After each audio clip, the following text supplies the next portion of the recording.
yang tak yang terlelah. Firman Tuhan di hari ini cukup menarik ya. Kalau kita membahasnya, Lukas 6 ayat 27 sampai 37 itu, wah, sangat menarik sekali, di mana di sana ditunjukkan bagaimana sebenarnya karakter orang Kristen ya. Karakter orang Kristen terhadap yang jahat. Bagaimana orang Kristen menghadapi kejahatan. Sekarang kan kalau orang menjahati kita itu apa yang kita lakukan, respon kita kadang itu membalas, lalu mereka juga membalas lagi, begitu terus, lalu tidak ada titik temu untuk evaluasi diri bahwa mereka sudah hidup dalam kejahatan yang lama. Kemudian karakter inilah yang mau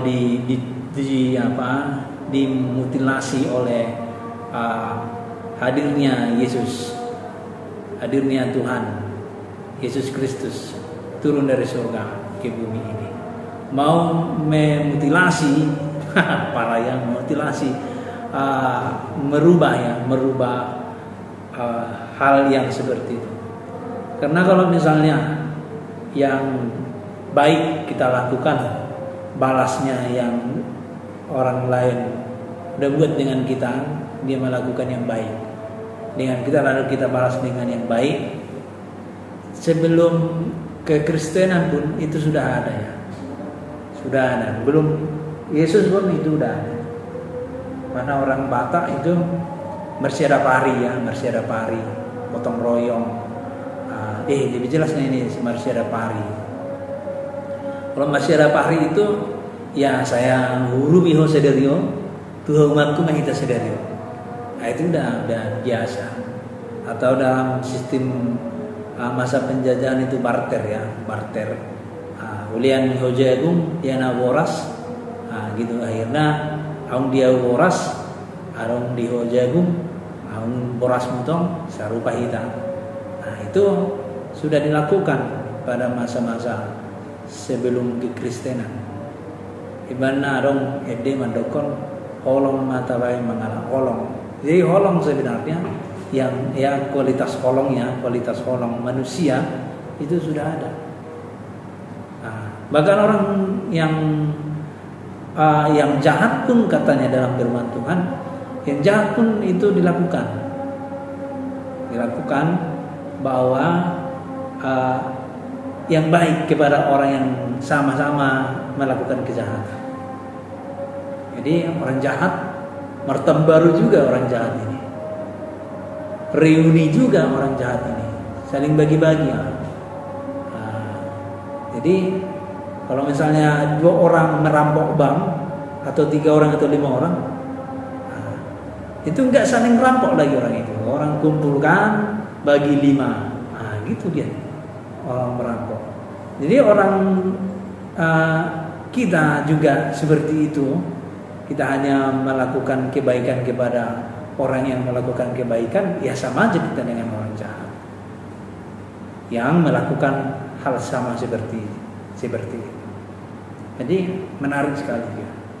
Menarik sekali mau menjelaskan bahwa ketika kita sudah di dalam Kristus, di dalam Tuhan itu, kita sudah di ayat 37 itu di akhir katanya, nama gabe paluahon akan nampina 2 gabe paluahon. Itu artinya orang yang sudah dibungkus oleh karunia Tuhan Yesus, hidupnya harus menjadi napa 2, memberi kebebasan kepada orang-orang yang hidup di dalam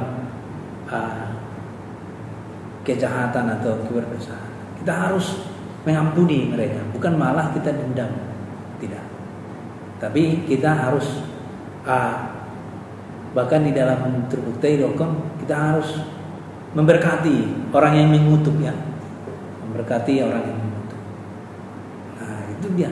Jadi kita karakter kita itu udah bukan karakter duniawi lagi, tapi karakter yang sudah dikembangkan di dalam satu tubuh, yaitu Kristus.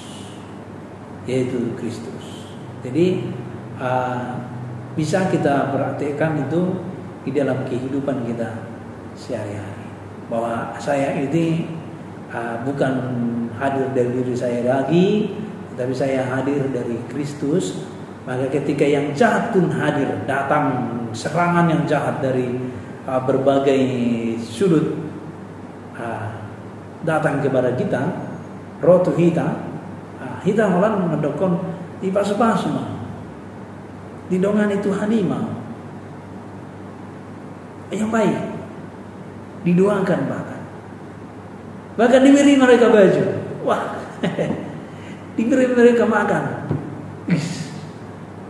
Nah, kalau begitu karakter orang benar itu adalah karakter kekristenan. Tapi walaupun dia melakukan itu bukan hanya melakukan begitu saja supaya saya di keinginannya supaya saya di dalam Kristus, bukan, nah itu udah salah juga. Tapi karena memang udah karakter hidupnya begitu ya, karakter hidupnya begitu.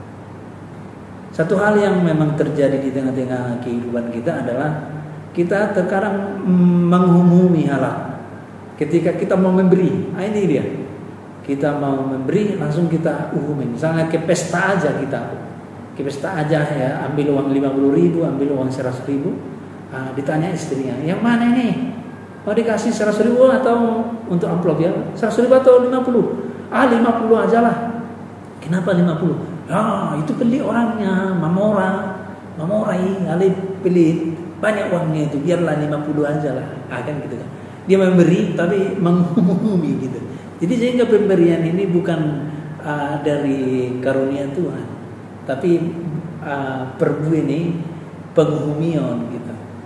Jadi kalau 100.000, 100.000 mak, dia mah 100.000, enak pogo sih, dia masih tetap juga menghumi.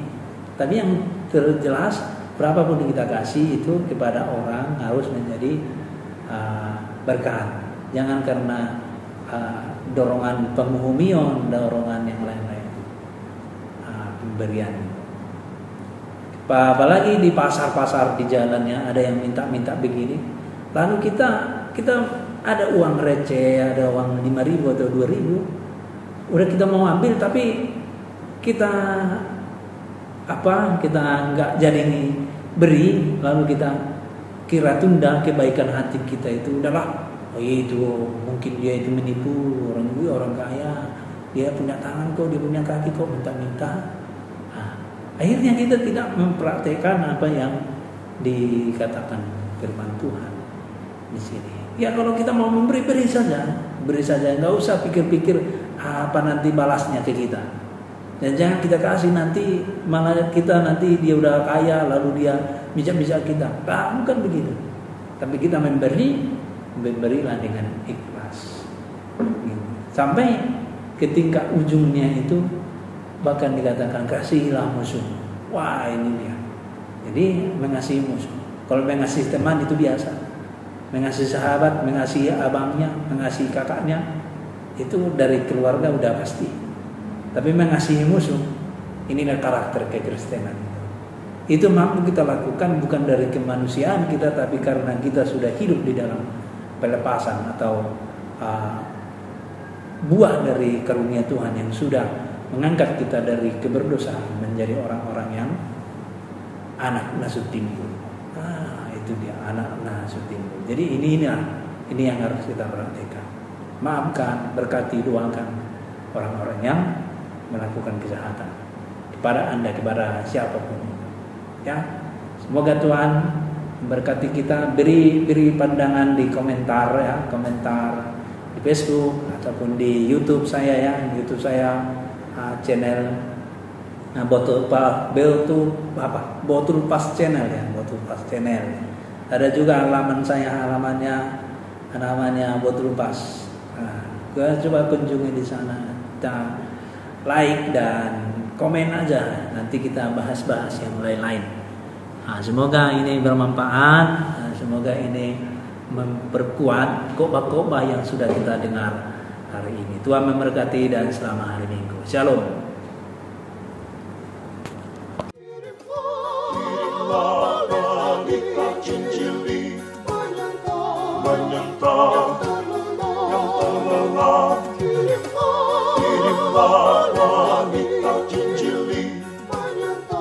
Menyentah yang terlelah